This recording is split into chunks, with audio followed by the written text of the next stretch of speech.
Chapter 17. Intermission. The mage disappeared in a flash of blinding azure light, forcing Glissa to raise her arms to protect her eyes from the glare. She tumbled backwards and landed hard on her back, and something jabbed her.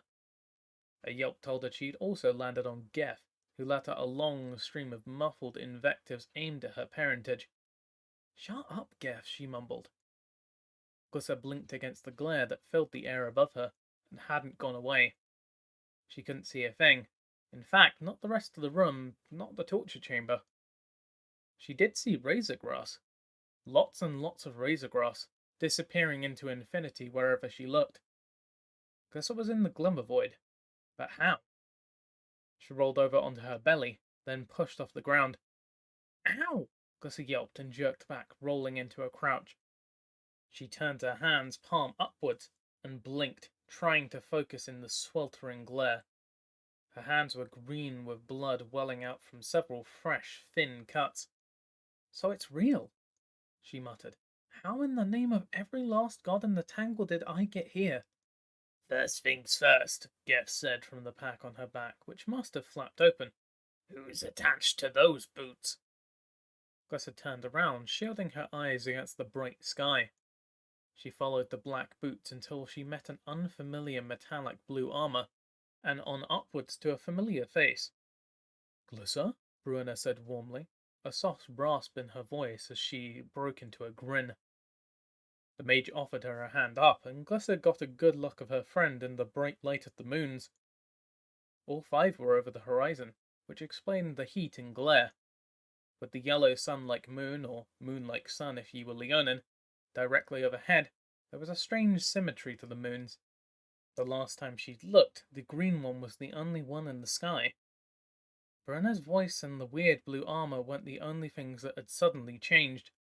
The mage's face was drawn and angular, more than a little careworn. A jagged white scar emerged from the collar of Bruenna's armor and disappeared behind her left ear. As Glissa released the human's hand, she noticed Bruenna wore something that looked like a gauntlet, but with 3 too many fingers and an extra thumb. The mage noticed Glissa staring at her hands and raised the bizarre gauntlet, twiddling the digits, and shrugged.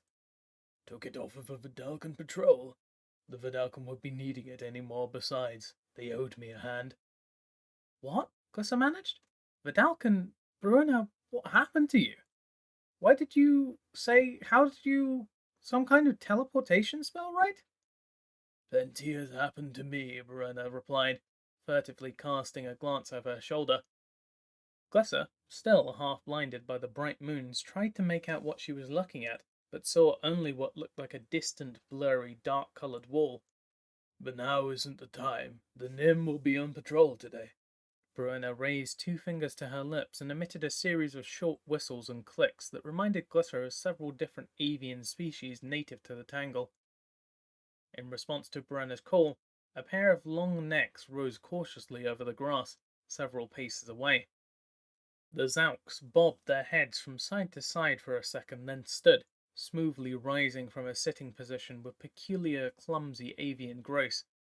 The pair of flightless birds, both unsaddled, trotted over to the mage and her perplexed companion. One began to poke its beak at Geth's pack. "Hey, shoo, not food," Geth squealed. Glissa gently nudged the Zork away and closed the pack tight. "Mank boo," the head said. "Bruenna, take your time. I mean, Nym. We're in the middle of the void in broad daylight. We'd see them coming a mile away. What's going on?" Glissa asked, still squinting at the black wall. No, not a wall. The Mephidros. They were at the swamp's edge, or close anyway. Glissa couldn't understand why the mage had transported her here. Taj Nar or anywhere else except a few choice locations in the Dross or the interior would have been better. Until she got an explanation, though, she decided to keep her mouth shut. Complaining about the exact location of her rescue seemed petty. "What are the last things you remember?" Bruenna asked, and cupped her hands into a stirrup, helping the baffled elf girl clamber onto the patient Zork's bare back. Glissa took the reins the Nurok woman handed her and patted the Zauk's neck softly. The bird cooed and flicked its glittering silver head crest. But you were just there. Humour me. Well, the last thing I... Ow, sorry there, fella. The last thing I remember you shouted, no. Then everything went white, Glissa said. In the vault I was trying to free you, then I was here, getting poked by razor grass. Do you remember Elisha? Bruenna asked. Of course, she died so that I could get to you. She held back the Nym while I... Wait, you never met Elisha? You're mistaken, the human replied, pulling herself onto her mount with practiced ease. Elisha eventually fought her way through the tunnels and found me. She was able to free me, since the trap had already been sprung, but she would killed in our escape. Noble Elisha died 5 years ago today. Glissa reined her Zalk to a halt. 5 what ago today? The moons beat down even hotter if that was possible, as the pair of Zalks dashed on lithesome feet across the razor plains, their scaly silver legs easily deflecting the slashing grass blades. Glissa scanned the dark line of the Mephedros. Shouldn't we be riding away from that? Glissa asked. Easier said than done, Bruenna said sadly. The dross is bigger than you remember. It has been a long 5 years. Think you can fill me in on my way back to Taj Nahar, Glissa said. Where is my sister? Please tell me she's alive.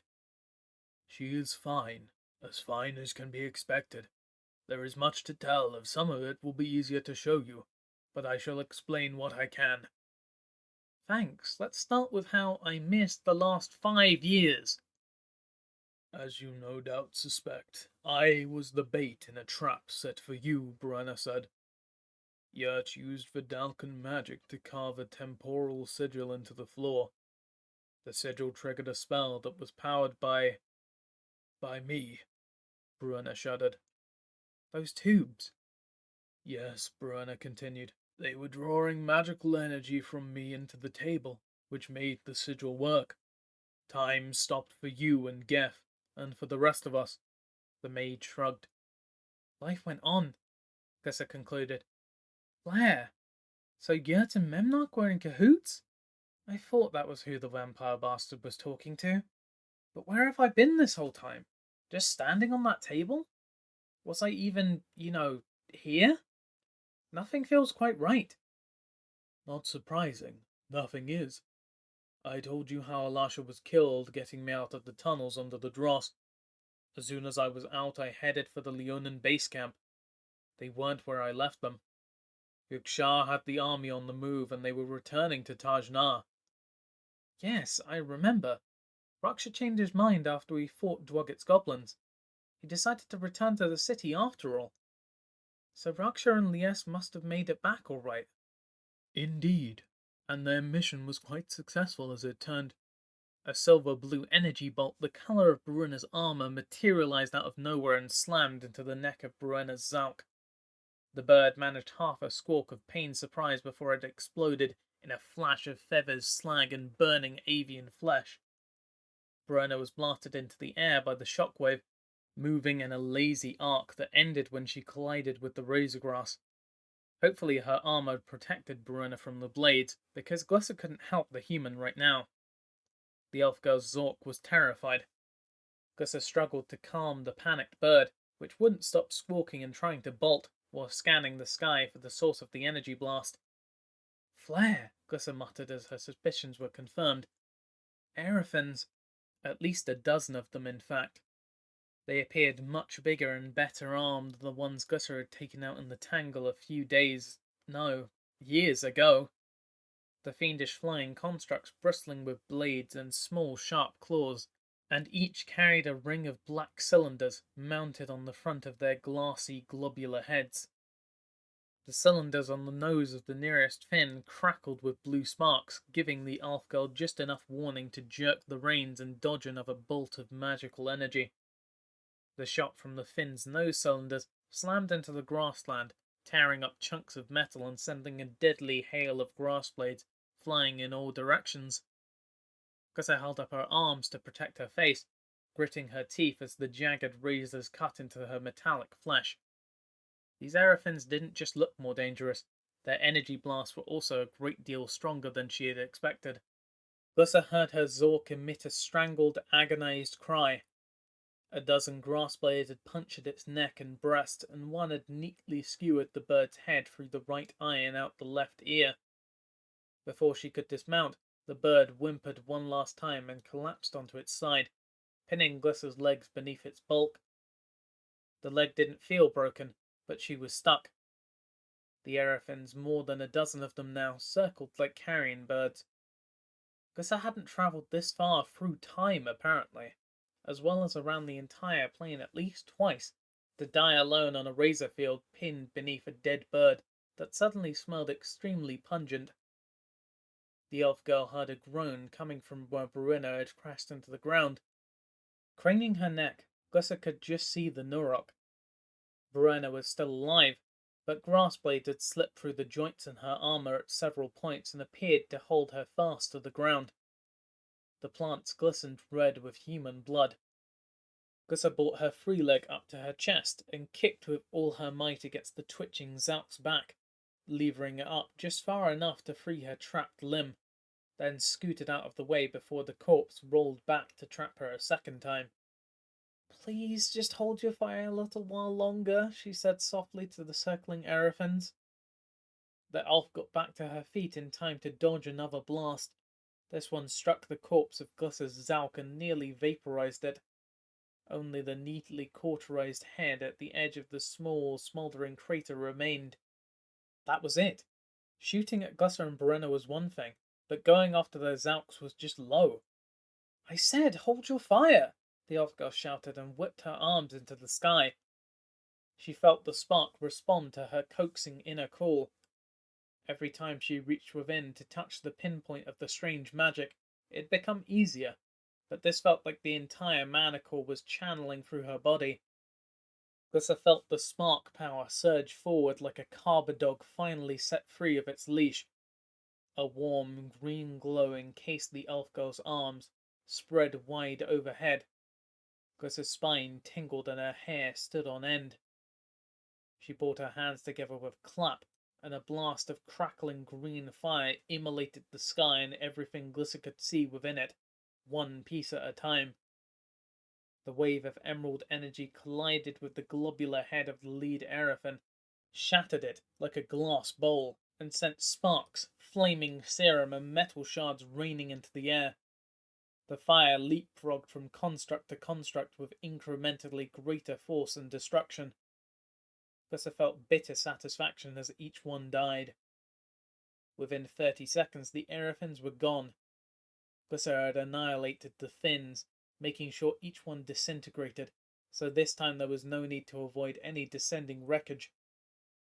Of course, last time Glissa had tried this trick, the Aerophans had numbered in the thousands, and this time there had been little more than a dozen. The fins were gone, but she suspected someone was going to be missing them, and soon. And since Glissa was more or less a stranger in her own world at the moment, she needed Bruenna.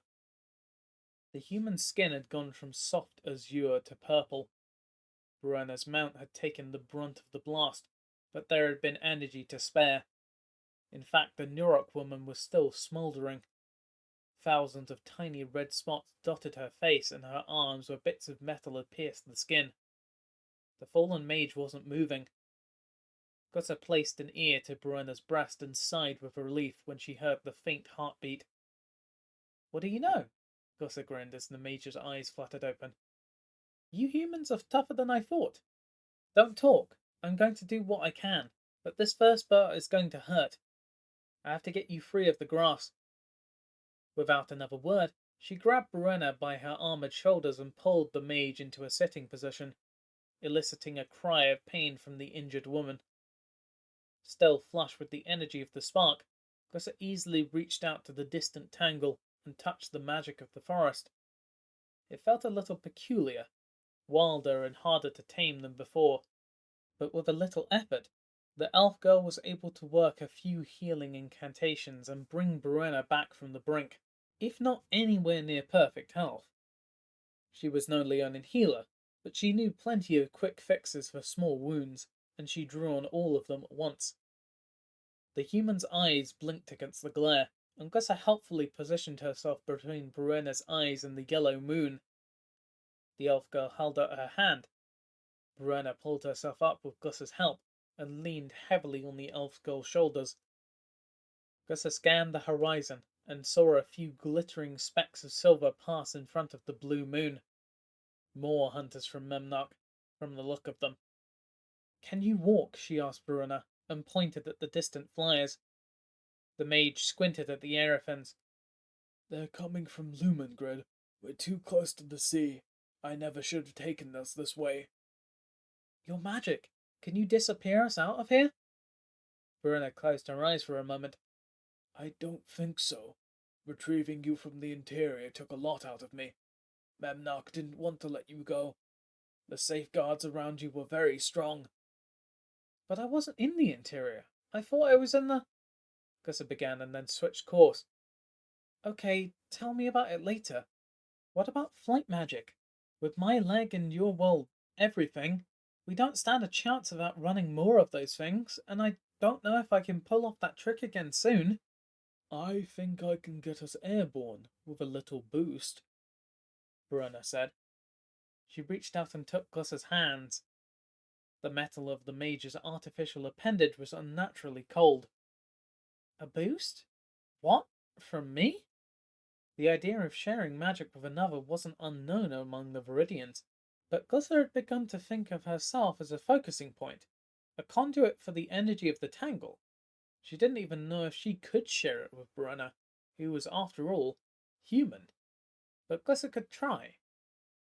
Yes, Bruenna said, closing her eyes. Just concentrate, as if you're summoning the power for the ordinary everyday enchantment. Don't try too hard. Just let it happen. Glissa closed her eyes and called on the tangle energy, which didn't fight back this time. The elf felt the power move through her and into Bruenna through their physical connection. Then it washed back over Glissa in a cool wave that felt at once alien and familiar. A blend of Quicksilver and Tangle, two magical auras merging into something greater than the sum of their parts. Bruenna flung her head back and pushed away from Glissa, her body glowing blue-white. Glissa no longer felt drained, and when she looked down at her body, she saw it was giving off a faint green glow on its own. The mage clapped her hands together and then swung them wide. Glissa once again felt the soles of her feet leave the ground and grinned. Time to go. Follow me, Bruenna said, immediately taking to the air. As Glissa launched into the sky behind her, the mage called over her shoulder. And do not go near Tajnar, even if we get separated. Why not? Glissa asked. She glanced back over her shoulder. The aerophans were receding, but she didn't think that meant they'd given up. She and Bruenna were simply flying more quickly than they'd been walking. Still, it gave them a head start and offered the elf a moment to collect her bearings and catch her breath. Flying was more relaxing than it looked, when you weren't fighting for your life at the same time. As they rose higher and more of the landscape opened up below her, Glissa noted something strange here and there. The plains were dotted with thin silver spires. These enormous needles rose 80, maybe 100 feet into the air. Bruenna, what are those things? She asked as they flew past. No one's sure, Bruenna confessed. They appeared overnight and we stopped investigating them after a while. They're completely inert as near as I can tell. Possibly some kind of mutated strain of razor grass. You don't sound like you believe that, Glissa said. No, I don't. I think there is only one logical explanation. Memnock? Glissa asked. That is what I fear. But whatever they are, for now they're only a hazard to low-flying elves. Make sure to watch for them when we get closer to home. We're going to need to drop our altitude soon. Where are we going? Tajnar has not been safe for many cycles, Bruenna said, without further explanation. We are headed to Home. It's in the Oxida Mountains? Underground? Somewhere near a big furnace? And a hole in the ground the size of the Red Moon? Yes, Bruenna said. I'm sorry, Glissa, you have been gone so long, I've forgotten what you know and what you don't. It took so long to even find you. But you didn't give up, Glissa said. Thank you, Bruenna. You're quite welcome, and forgive me if I repeat what you know. Trust me, things will be much clearer once we get to the mountains. Already, Glissa could see the angular peaks of the Oxida Range coming onto the horizon ahead. She was glad to have something else to focus on. I am not a leader, Bruenna continued. Not anymore. My people are long gone. I have not seen another Nurok in years. I have assumed they're dead, or worse. Now I just do what I can for the Ka and Her Highness. So far we've kept the Nim from taking the mountains, but how long I can't say. Yurt has had 5 years to spread the dross, and the larger it gets, the greater its power to coordinate the Nim grows. As if that wasn't bad enough, there's also Milil and the Vidalcan. I saw Vidalcan in the interior when we went down to the Lacuna hunting for Memnarch. I believe they returned to Lumengrid after Memnarch had his way with them. He reshaped them into killing machines, Glissa, Bruenna said. They lead construct beasts in endless attacks against our defensive positions, and they're chipping away at us faster than the Nim. Some of them have taken to patrolling alone, too. Why not turn the Nim and the Vidalcan against each other? Glissa asked, but feared she knew the answer. Lumengrid and the Guardian apparently have maintained some kind of truce with Yurt, Bruenna replied. There's a loose border running between the Dross and the sea, but it's remained stable for the last few years, and there is something else that suggests an alliance. The Vidalcan and Nim often attack us on 2 fronts simultaneously. That has happened too many times to be a coincidence. And of course there's the temporal sigil. That's Vidalcan magic. Yurt couldn't have done it alone.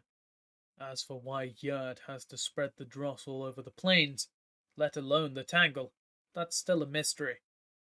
I believe Memnarch is holding Yurt back for some reason. I just haven't figured out why yet. Yurt's a fool, Gavserd interrupted. Just look at the swamp, the Necrogen. If I had access to that kind of power. But you don't. So if you don't want me to stick you on the top of one of those spires, you'll butt out, Glissa snapped. I'm almost afraid to ask, she continued, turning back to Bruenna. But did we have a plan? Did you just miss me? We all thought you were lost after months passed without word. It took me years to identify the sigil that had frozen you, and you were taken almost immediately. After what we had seen that day, I had to assume the worst. That Memnarch had you, or that you were dead, and there was no way to get back into the interior to find you. With the war going on,